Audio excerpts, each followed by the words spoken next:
जय हिंद दोस्तों, मैं विकास कुमार आपका अपने YouTube channel VK fine art point में हार्दिक स्वागत करता हूं। आज का जो हमारा टॉपिक है वो होने वाला है भारतीय चित्रकला की विशेषताएं।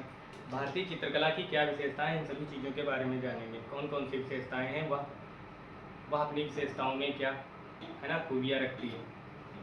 तो आपको पता होगा कि भारतीय चित्रकला अन्य देशों की कलाओं से किस प्रकार भिन्न है, क्योंकि उसकी अपनी अपनी एक विशेषताएँ हैं कुछ। उन वजह से ना वो अन्य देशों की कलाओं से भिन्न है ना। तो आइए देखते हैं हमारी सबसे पहली विशेषता कौन सी हो जाती है कि धार्मिकता और आध्यात्मिकता। कौन सी है? धार्मिकता और आध्यात्मिकता। अच्छा, धार्मिकता और आध्यात्मिकता से क्या आशय है? कहते हैं कि विश्व की सभी कलाओं का जन्म जो है ना धर्म के साथ हुआ माना जाता है। ऐसा माना जाता है कि विश्व की सभी कलाओं का जन्म धर्म के साथ हुआ। धर्म ने ही कला के माध्यम से धार्मिक मान्यताओं को जन जन तक पहुंचाया, ऐसा कहा जाता है। ठीक है, लिखा भी मिलता है विष्णु धर्मोत्तर पुराण के चित्र सूत्र में। विष्णु धर्मोत्तर पुराण एक ग्रंथ है, पुराणों में आता है ना, उसमें चित्र सूत्र नामक एक प्रकरण है जिसमें लिखा मिलता है कि कला नाम प्रवरम चित्रम धर्मार्थ काम मोक्षदम, है ना। एक लाइन ये हो जाती है। दूसरी उसी में है मांगल्यम प्रथमम चैतत ग्रहे यत्र प्रतिष्ठितम, है ना, यत्र प्रतिष्ठितम, ऐसा इस श्लोक टाइप में लिखा मिलता है। तो हम कह सकते हैं कि धार्मिकता और आध्यात्मिकता की भी एक अपनी विशेषता है। चीज़ें धार्मिक भी हो सकती हैं और आध्यात्मिक भी तरीके से चित्रित किया गया है। ठीक है, पहली ये हो गई। दूसरी हमारी हो जाती है कि अंतःकरण की प्रेरणा। अंतःकरण की प्रेरणा का क्या मतलब है कि भारतीय चित्रकला में मनुष्य के स्वभाव या अंतःकरण को संपूर्ण गहराई और पूर्णता को महत्व दिया गया है ना। अंतःकरण की गहराई और पूर्णता को महत्व दिया गया है। ठीक है, दिखाने का महत्व है। जैसा कि हमको देखने को मिलता है कहाँ, अजंता की चित्रावलियों में, जैसे एक साथ एक ही दृश्य में सारी चीज़ें दिखाई गई हैं। पर्वत, पहाड़, है ना, सरोवर, उद्यान, रंग महल, है ना, बगीचे इत्यादि चीज़ों को दर्शाया गया है, एक ही दृश्य में अंकित मिलती हैं। तो ये हमारी हो गई अंतःकरण की प्रेरणा वाली विशेषता की भारतीय चित्रकला में मनुष्य के स्वभाव या अंतःकरण को गहराई और पूर्णता से दिखाने का महत्व है। अजंता की चित्रावलियों में जंगल, उद्यान, पर्वत, प्रकृति, सरोवर, रंगमहल तथा कथा के पात्र सभी को एक साथ एक ही दृश्य में अंकित किया गया है। ठीक, ये हो गई। अगली हमारी विशेषता क्या है कि कल्पना। अच्छा, कल्पना क्या विशेषता है? किसी ने कल्पना तो बहुत पहले से चली आ रही। कल्पना एक, जैसे हमने बताया था कि कला क्या है, कल्पना, विचार, भाव, है ना, इन सभी चीज़ों की अभिव्यक्ति जो होती है ना, वही तो कला है। ठीक है, तो वही तो एक विशेषता है कि कल्पना। कल्पना में क्या होता है कि कल्पना प्रियता जो है ना, वो हमारे भारतीय चित्रकला की एक प्रमुख विशेषता में आती है। वह जो भारतीय चित्रकला है वह उसी के आधार पर पली बढ़ी है ना, अतः उसमें आदर्शवादिता का भी एक अपना उचित स्थान है ना। कल्पना का सर्वश्रेष्ठ रूप हमें ब्रह्मा, विष्णु और महेश के रूप में देखने को मिलता है, के साथ दिखाई देता है या के रूप में देखने को मिलता है। जैसे किसी ने ब्रह्मा, विष्णु, महेश को देखा तो नहीं था, उसने कल्पना ही की कि हाँ एक ऐसा रूप हो सकता है और उसको चित्रित कर दिया। और वो चित्र जब लोगों तक पहुँचे हैं ना, तो लोग मानने लगे कि हाँ ये विष्णु जी हैं, है ना, ब्रह्मा हैं, महेश हैं, कृष्ण हैं, ये सारी चीज़ें। जैसे कि रामायण आती है हमारी, है ना, रामायण में राम, सीता, लक्ष्मण, इन सब के रोल है ना। अब किरदार अदा किए गए हैं ना, लोगों ने ही अदा किए। अब उनको लोग, उनके फोटो आते हैं, लोग उनको मान्यता देते हैं कि हाँ यार राम जैसी छप दिखाई देती, तो उनको भी लोग राम की तरह मानने लगते हैं ना। तो ऐसा होता है कि कल्पना कर ली जाती है कि हाँ ऐसे हुए होंगे, उसी के आधार पर रूप दिया गया होगा। किसी ने देखा होता तो ऐसा थोड़ी ना होता, क्योंकि वो तो हम जो जैसे लोगों के जैसे ही तो हैं, लेकिन उनको राम का रूप दिया गया। इस तरीके से ना वो कल्पना कर ली जाती है। तो क्या है कि कल्पना एक हमारे भारतीय चित्रकला की एक प्रमुख विशेषता है। ठीक है, इतना हो गया। अगली हमारी विशेषता क्या हो जाती है? प्रतीकात्मकता। क्या हो जाती है? प्रतीकात्मकता। अच्छा, प्रतीकात्मकता से क्या तात्पर्य है कि प्रतीक कला की क्या होती है कि भाषा होती है। प्रतीक एक कला की जो होती है वो भाषा होती है। प्रतीकों के आधार पर ही हम चीज़ों को दर्शा देते हैं। सांकेतिक एवं कलात्मक दो प्रतीकों का महत्व होता है, दोनों प्रतीकों का महत्व होता है, दोनों प्रतीकों का महत्व होता है ना। और भारतीय कला की एक विशेषता उसकी प्रतीकात्मकता में भी निहित है। है ना। और प्रतीक जो होती है वो कला की भाषा होती है, सांकेतिक एवं कलात्मक दोनों प्रतीकों का महत्व होता है। जैसे कि स्वास्तिक। स्वास्तिक क्या होता है? स्वास्तिक को बनाया गया डंडियों टाइप से बने होते हैं, ऐसे करके, है ना, डंडी। तो उसमें क्या होता है, चारों दिशाओं का बोध कराया जाता है उससे। मीन हो गया, आसन हो गया, श्री लक्ष्मी, मिथुन, कलश, वृक्ष। वृक्ष से वृक्ष भी बनाए जाते हैं ना, पवित्र वृक्ष होते हैं, कहते हैं कि ये इसका प्रतीक है ना।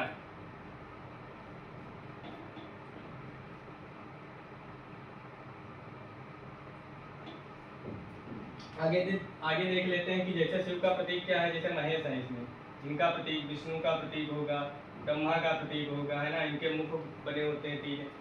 विष्णु का प्रतीक शेषासही विष्णु के रूप में, है ना, मंदिरों में मूर्तियाँ मिलती हैं, है ना। उनको शेषनाग की सैया पे लेटे दिखाया जाता है ना, तो लोग समझ जाते हैं कि विष्णु है। महेश में क्या होता है कि उनके जो जूड़े बने होते हैं, ऊपर जटाएं होती हैं, उनसे गंगा निकली दिखाई देती है, चंद्रमा लगा होगा, गले में सर्प होगा। ये सारी चीज़ें प्रतीकात्मक तौर पे दिखाई जाती हैं। अगली हमारी विशेषता क्या हो जाती है? आदर्शवादिता। अच्छा, इतना सभी को समझ में आ गया, है ना?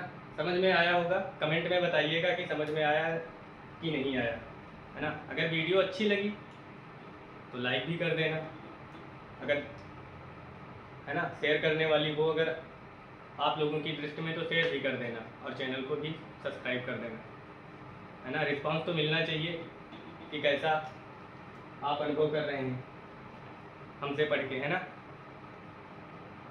चलिए, आगे की विशेषता हमारी क्या होती है? आदर्शवादिता। अच्छा, आदर्शवादिता में क्या होता है? भारतीय चित्रकार यथार्थ की अपेक्षा आदर्श में ही विचरण करता है ना। भारतीय जो चित्रकार होता है, ऊपर का मैं मिटा देता हूँ थोड़ा सा, ये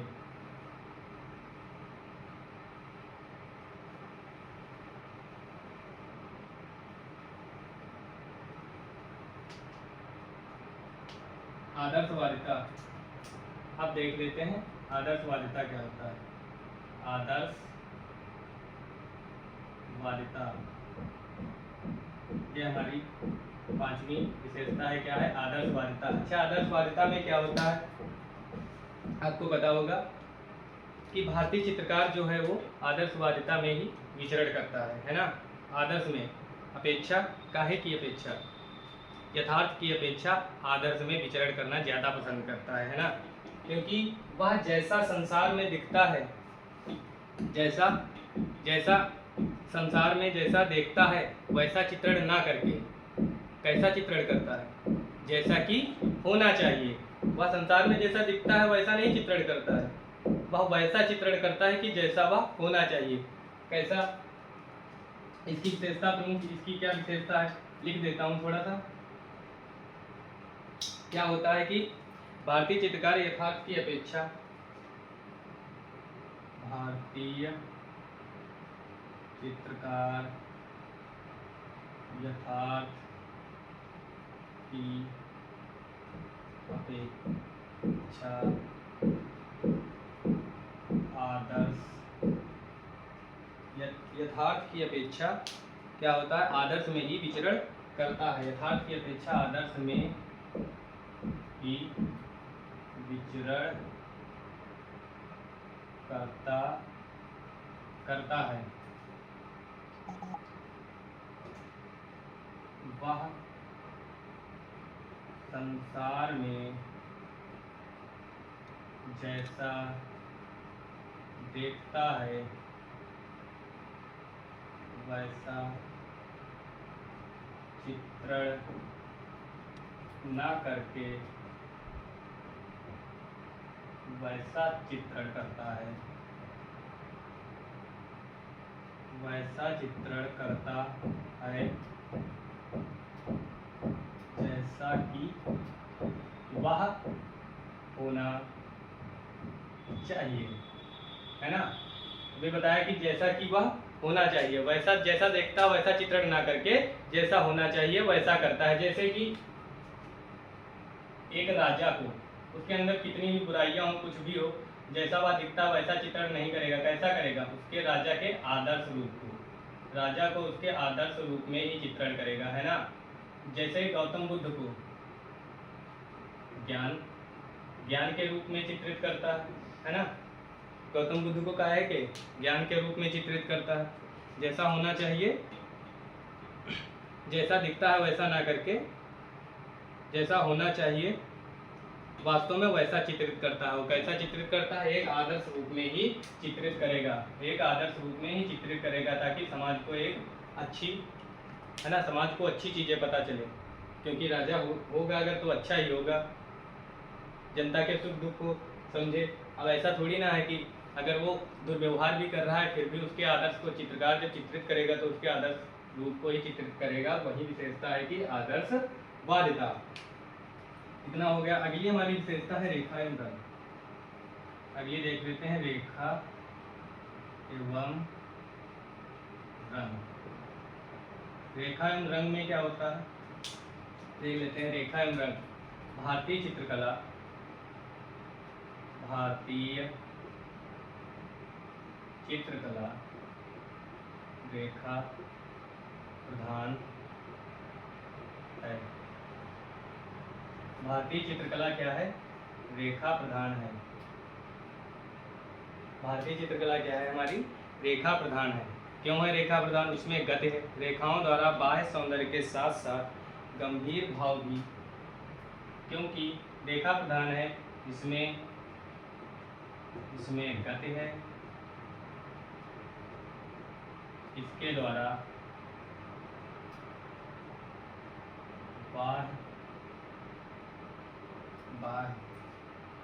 बाह्य सौंदर्य,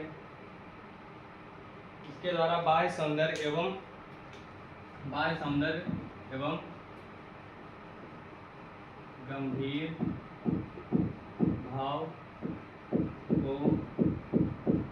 गंभीर भाव को क्या किया जाता है? चित्रों में बड़ी ही कुशलता से दिखाया जाता है। क्या किया जाता है? बड़ी ही कुशलता से दिखाया जाता है ना।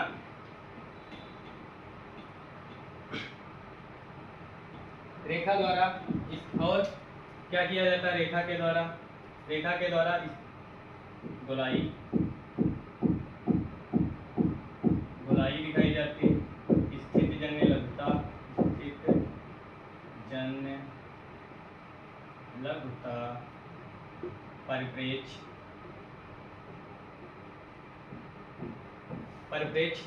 परिप्रेक्ष्य भी दिखाया जाता है इसे, है ना। इधर से देखने पे वो आगे हमको जुड़ती हुई चीज़ें दिखाई देती है ना, ये होता है परिप्रेक्ष्य।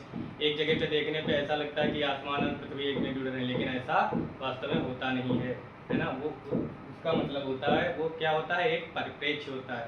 जैसे चीज़ों को दिखाया जाए, गली होगी तो यहाँ पर आप खड़े हैं तो चौड़ी दिखेगी आपको, आगे चल के ऐसे देखते रह जाएंगे तो पतली दिखेगी, वो है परिप्रेक्ष्य हमारा, ऐसा होता है। ठीक है, रेखा एवं रंग हो गया।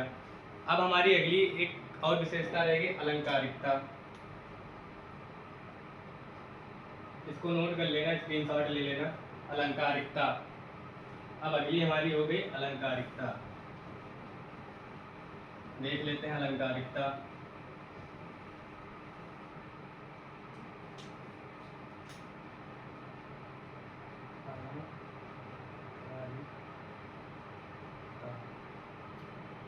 अलंकारिकता में क्या होता है? भारतीय चित्रकला में अलंकरण भी एक अपना महत्वपूर्ण स्थान रखता है ना। भारतीय कला में अलंकरण का अत्यधिक महत्व है, क्योंकि भारतीय कला ने अलंकरण का एक अपना महत्व है। अलंकरण का भी अपना महत्व है ना, क्योंकि भारतीय चित्रकला में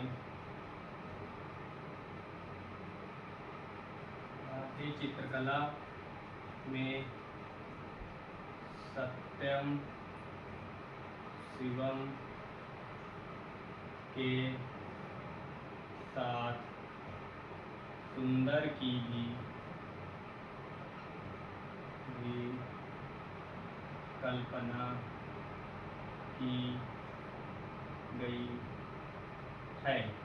ये हो गया, क्योंकि अलंकरण का अपना एक महत्व है, क्योंकि भारतीय चित्रकला में जो है सत्यम शिवम वाली जो लाइन थी, सत्यम शिवम सुंदरम, है ना, तो सत्यम शिवम के साथ में सुंदर की भी कल्पना की गई है। इसलिए सुंदर तथा आदर्श रूप के लिए वह अलंकरणों का अपनी रचना में प्रयोग करता है।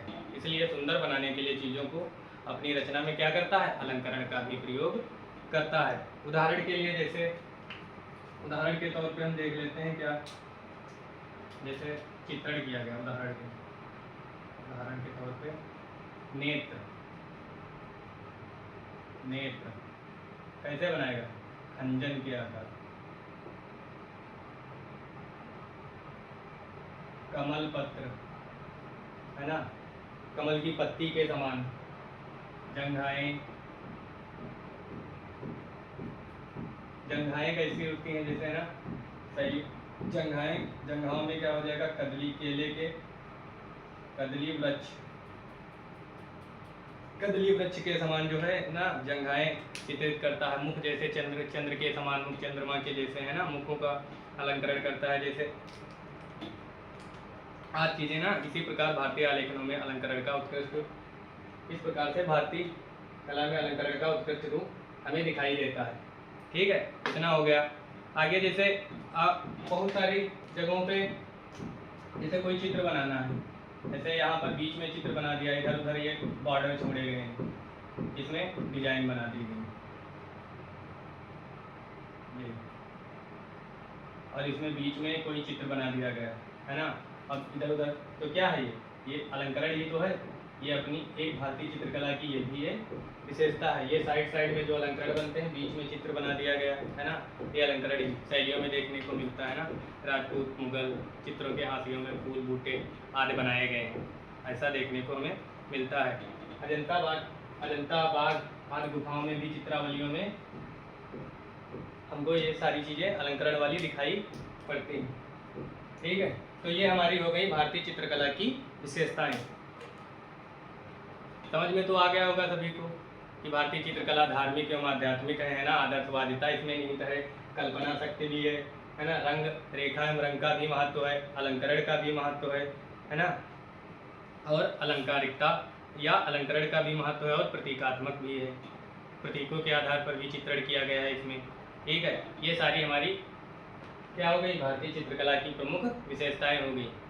विशेषताओं से भी क्वेश्चन पूछे जाते हैं ना, 4 विकल्प दिए होंगे, एक विशेषता उसकी दी होगी, जैसे अलंकारिकता रख दिया विकल्प में, बाकी अन्य भिन्न होंगी, आपको सही चूज करना होगा। ऐसे करके क्वेश्चन भी आते हैं। पैराग्राफ के टाइप में लिख सकते हैं, कोई पेपर आया अगर तो इतना इम्पॉर्टेंट होता है, जैसे कि BA है, MA है, उनमें आ जाते हैं पेपर में लिखने को आए कि भारतीय चित्रकला की प्रमुख विशेषताओं का वर्णन कीजिए, तो आप बता सकते हैं। अगर वीडियो देखी होगी ये, है ना, तो आप डिस्क्राइब कर सकते हैं, उसमें लिख सकते हैं, अपना अच्छे नंबर आ सकते हैं। ठीक है, तो मिलते हैं अगले टॉपिक पे नेक्स्ट वीडियो में। तब तक के लिए जय हिंद, थैंक यू। अगर वीडियो अच्छी लगी हो तो चैनल को सब्सक्राइब करिएगा और शेयर भी करिएगा, है ना, ताकि अन्य लोगों को भी इसकी जानकारी हो। थैंक यू, मिलते हैं नेक्स्ट टॉपिक पे और नेक्स्ट वीडियो में। धन्यवाद।